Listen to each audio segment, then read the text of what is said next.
Hello and welcome to the Elland Road Roundup with me, Rob Mulholland. It's my weekly look back at all the events surrounding Leeds United. And the decorations are up here at Mulholland Towers, but it's fair to say Christmas is already fucking ruined. The week began with the joyfully festive news that Kalvin Philips will be out to February with a hamstring injury, Liam Cooper has a hamstring injury that means he'll be out indefinitely, and Patrick Bamford re-injured his hamstring celebrating his goal against Brentford. Ah, shit, actually I've just fucked my hamstring telling you about it. We are truly cursed. There are loads and loads of injuries in the Premier League this year, probably down to the congestion of fixtures over the last couple of seasons. We're actually perfectly in line with everyone else, but I don't think any other club has so consistently had its most key players out for this long over the season. It's absolutely fucking mental. At this rate, we're going to have to build Nightingale physio wards at Thorpe Arch. From there, we headed to the FA Cup draw, and with it, our traditional chance to either lose to Arsenal or get battered by a pub side. This week we've broken with tradition and will instead be losing to West Ham away at their London stadium. As much as I'd love a cup run or,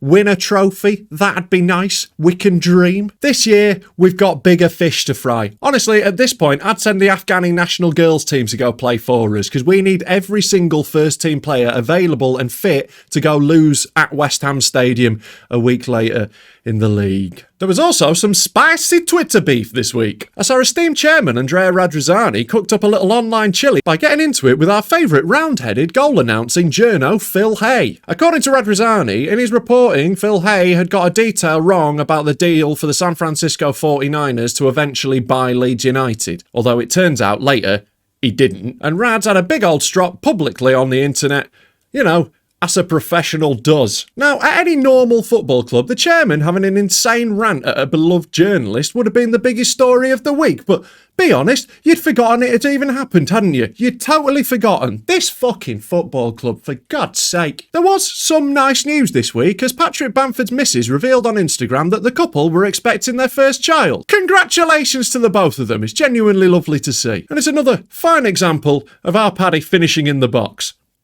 And so to Saturday and our game against Chelsea, which marked the beginning of a run more difficult than Logan's. A team managed by Thomas Tuchel, a man who you might recognise from that one time you went into a sex club in Berlin and a guy desperately begged you to shag his missus and then when he did, tried to rub your shoulders. It's always nice to visit Stamford Bridge though. It's lovely to play a game of football on grass that has been grown with the blood of the Russian people. Pascal Struijk and club record signing Rodrigo were both surprise absentees as well, with Marcelo Bielsa revealing after the game that he'd never seen either of their injuries in his entire 30 plus years of management. It's bad enough that we were constantly losing players to hamstring injuries, but now we're losing players to made up fucking injuries. Yes, well, I'm afraid it's bad news. He's got a very serious case of the Persian lip. And what about Rodrigo? It looks like a terrible case of monster truck knee. Now, at this point that you're watching this video, I'm sure it's very hard to remember back through the fog of absolute hammerings, we'll get to that one in a bit, and the various fuckeries that caused us to lose this game, but Leeds United were fucking brilliant in this match and desperately unlucky not to come away with something. Bielsa set us up in a very clever way for this game and used Jamie Shackleton's pace to totally nullify the threat of real-life Carmageddon player Marcus Alonso. We actually took the lead after the aforementioned Alonso flattened Dan James like he was a random pedestrian, and from there, we were looking pretty fucking good. The game could and should have got a lot more positive for us as well when Reece James somehow got away with this homing missile of a challenge. It's so frustrating the way that cards seem to be given out at the moment just based on how severe the injury the player receives is. Dan James did brilliantly to get out of the way of this. If that had gone into his ankle, he would have been fucking Gibril Seaside. But thankfully that would be the last marginal decision that would go against us. Ha! We gave Chelsea a pretty soft equaliser by fucking up a passage of build-up play, which meant we went into the break at 1-1, which at Stamford Bridge, we'll take that. Not bad. Then in the 58th minute, Rafinha put in a firm but I think fair challenge on Antonio Rudiger, upon which he went down like your mum at a German sex party. And whilst everyone just got on with setting up for a corner, VAR went to work. Now, I've watched this like 100 times and I still can't see how it's anything other than a brilliant tackle. He takes all of the ball and then, yeah, he does wipe out Rudiger, but that's how a sliding tackle is meant to fucking work. And I know a lot of people are like, yeah, but he was reckless and he didn't need to do it. But barebacking your mum was reckless and I didn't need to do that, but it felt fucking brilliant. As the game wore on, there was a welcome return to one of the finest sights in football. The Ayling flop. And, ooh, what a textbook execution this one truly was. Mwah. Bravissimo. See, this is how you cheat at football, Antonio, with subtle little acts of shithousery, not your blatant diving bullshittery. And that flop gave us time to bring on our teenage sensation, Joe Gelhardt. And what an introduction it was, as with his first shot, he fucking scored. Mateusz Klich played a beautifully timed ball to split their lines, Tyler Roberts ran onto it and whipped in a perfect cross, and Gelhardt nicked in to finish it first time and pop it past Edouard Mendy. And although Edouard Mendy does play for Chelsea, he still is forever known as the good Mendy. As incredible as this moment was, and it truly was, and what a delight to see the moment for the young lad. Richly deserved, and the first of many, I'm sure. The joy was to be short-lived, as in the 95th minute, Chelsea were gifted a penalty after a soft challenge from Klich on that big shithouse Rudiger again. Now, sure, he didn't need to make this challenge, he gave the referee an option of giving something, but it was an incredibly soft penalty. This is the sort of thing that I thought the Premier League were saying wasn't a foul anymore. I could give you tons of examples from this season of far worse things happening that weren't even a foul, let alone a fucking penalty in the 95th minute, the bastards. So once again, despite a really good performance, we left with absolutely fuck all to show for it. And that probably should have been the last we ever really thought about this game. That was until a couple of our online fans decided to abuse certified Leeds United legend Mateusz Klich for the crime of giving away that penalty. There was so much grief given to him that Klich decided to disable his Twitter account. And let me be clear, if I find any of the people who did that, I will disable your fucking face. The outpouring of love and affection from the rest of our actual fans in the wake of this was genuinely beautiful to see. But we'll repeat this here. If you abuse a player online, you are a fucking wet little dickhead. It's fine to criticise people. Everyone has opinions on the game. But as soon as you add that player into that conversation, there is a real human being on the other end of that who's going to fucking see it. And Mateusz Klich, of all people, deserves nothing but your utmost respect. He is a crucial part of why we got promoted. We wouldn't be here right now without him. Put some respect on that goddamn man's name. I saw someone who clearly doesn't ever fucking watch us describe Klich as lazy.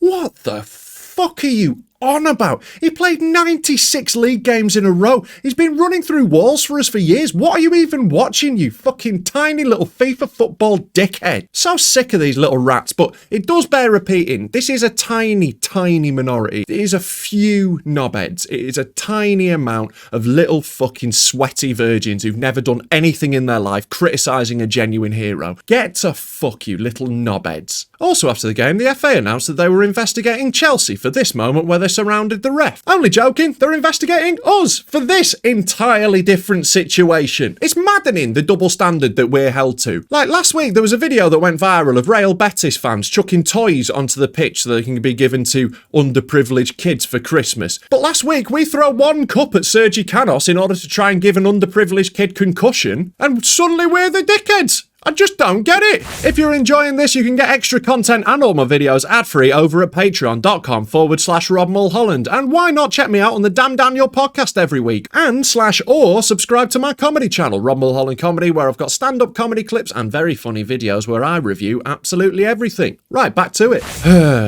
Okay, here it is. Here's the point. I put it off for long enough. We can't go any further. It's time to talk about the City game. I don't really want to go into too much detail, but yes, Leeds United did play Manchester City on Tuesday, and no, it didn't go well. Well, we were meant to play them at football, but it felt a lot more like the first few minutes of Saving Private Ryan. We got absolutely dry bummed. There is no two ways about it. They absolutely battered us from start to finish. Although it is worth reflecting on the fact we were banging the game, you know, up till the 8th minute when they scored their first one. And no, to be honest, I'm lying about that. They were all over us for that time too. We were fucking useless, weren't we? Even the first 8 minutes was more one-sided than a fucking bukkake party. I have tried so hard to find positives from this match. I'm not going to go through this match goal by goal because we'll be here for fucking ages and I don't want to see half of them again. I feel it's my job to try and cheer the rest of the Leeds fans up by looking for positives in games, so that's what I've done here. I've tried very, very hard to find positives from that match, and here's what I've managed to come out with. 1. There was this good bit from Adam Forshaw about 12 minutes in. Look how committed and skillful he is there. That's good. 2,